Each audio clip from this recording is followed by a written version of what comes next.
তো গাইস এই তো আম মাখানো শুরু হয়ে গেছে। এই যে বড় আপা মশলা মাখাই নিচ্ছে, সেই স্বাদ হবে দেখে মনে হচ্ছে যে মশলা তো মাখাচ্ছে যেভাবে। আর আমের দিনে আম ঝালানি খাবো না তাই কি হয়? তাই তো, আমের দিনে আম ঝালানি খাবো না তাই কি কখনো হয়? আর এই যে আমটা এনে দিছে আমার নাতিতে, আমার নাতি আম লেসিছে সেই বায়া থেকে আম লেসিছে, লেসে আমার দিছে যে হলো নানি আম মাখাই দিয়েন তো খাবো, তাই যে লিয়েসে দিছে।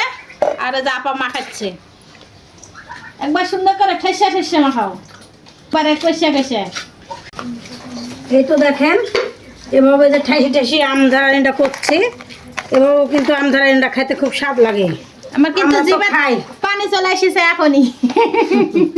টক দেখলে সবলারই জিভে পানি চলে আসে। আসলে তাই, টক দেখলে সবারই পানি চলে এসেছে। আমি আগে একটু চাইতে দেখি।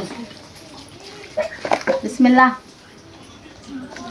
সেই হাত সেই ঝাল হবে, হ্যাঁ সেই ঝাল আছে। আমি বললো যে কম দিতে।